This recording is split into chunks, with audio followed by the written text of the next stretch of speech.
खुलुमबाय बड'लेण्ड साबजेक्टआव बयखौबो बरायबाय रादाबखौ फरायदों आं प्रमद खाख्लारिया। गिबि रादाबाव दङ गलाघाटआव सानै सेंग्रानि गोथै सह बोखांदों। गलाघाट जिल्लानि नामबर हाग्रा ओनसोलाव सानै लाइमोन सेंग्रा फारियै दिप्लु गगৈ आरो कौशिक गगैनि गोथै देहा बोखांनो मोननाय जादों।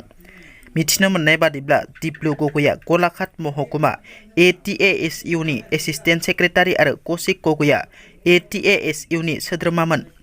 लाइमोन सेंग्रा सानैनि गोथै देहा बोखांनो मोननाय जाथाया ओनसोलनि सुबुंफोरनि गोसोआव गिखांनाय लाबोदों। बावैसो सान सिगां BTCआव आयेन बेरेखा थाफैनाय सुबुंफोरखौ एभिक्सन खालामनो नटिस फोसावनायखौ बेरेखा दोलोआ खौरां बिजोंनि गेजेरजों बायदि बाथ्रा बुंनायनि सायाव बिटिआरनि हाग्रा बिफाननि मावफुं सोद्रोमा रनजित बसुमतारिनि गोख्रों बाथ्रा। बर'लेण्डनि बर'फोरखौ थगायनानै मालाबा बर' नङैफोरखौ थगायनानै UPPL थांनाय 17 बोसोर रायजो खुंबोखाबाय। गोजौआव दैखांनानै गाहायाव दाननाय, मालाबा बिखा सोनाय, मालाबा अहेबाव सोनाय, बे खामानिखौ UPPL मावबोबाय थादों। काउन्सिलनि सिङाव थानाय 39 लाख बिगा हाखौ रैखाथि होनाया जोंनि खामानि होनना रनजित बसुमतारि बिथाङा बुंथियो। चिरां जिल्लानि बिजनीआव सासे उन्दै हिनजावसाखौ जिनाहारि खालामनो नाजानायनि जाथाया सोमजिदों।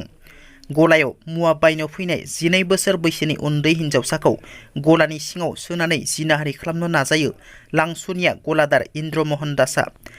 रायजोआ हमनानै बलामगुरि पुलिसनि आखायाव गथायनानै हरो।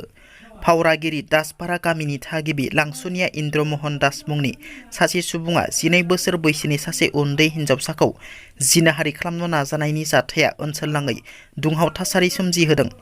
बे जाथाया मैया 4 सेप्तेम्बर सानजौफुनि 11 रिंगासो समाव जादोंमोन। लांसुनिया गलादार इन्द्रमहन दासआ हिनजावसाखौ गलानि सिङाव सोनानै जिनाहारि खालामनो नाजानाय समावनो सासे सेंग्राया लामाजों थाबायलांबाय थानाय समाव जाथायखौ नुसननानै जायगानिनो माखासे मानसिफोरनि मददजों हमनानै बलामगुरि पुलिसनि आखायाव गथायो लांसुनिया इन्द्रमहन दासखौ। बे जाथायनि सायाव हिनजावसानि बिफाया बलामगुरि पुलिस थानायाव लांसुनिया इन्द्रमहन दासनि हेंथायै गसर थिसनबाय। बाक्सा जिल्लायाव फिन हाग्रानि मैदेरनि गाग्लोबनायाव सासे बर' आइजोनि जिउ खहा जानाय आइजोनि मुङा मनस्रि बर'। बाक्सा जिल्लानि भारत भुटान सिमनायाव थानाय बांग्रिकुसिनि निसामापुराव थांनाय मोनाबिलि समाव बे जाथाया जादों। मोनाबिलिनि 9 रिंगासो समाव न'फारसे थांबाय थानाय समावनो आइजोआ हाग्रानि मैदेरनि फालोजों मोगा-मोगि जानायाव बे दुखुनांथाव जाथाया जायो। दिनैनि रादाबा एसेनोसै। नोंथांमोना जुदि आंनि रादाबखौ खोनासंनानै मोजां मोनदोंब्ला अन्नानै लाइक, शेयार आरो साबस्क्राइब खालामनो दाबाव। गोजोन्थों।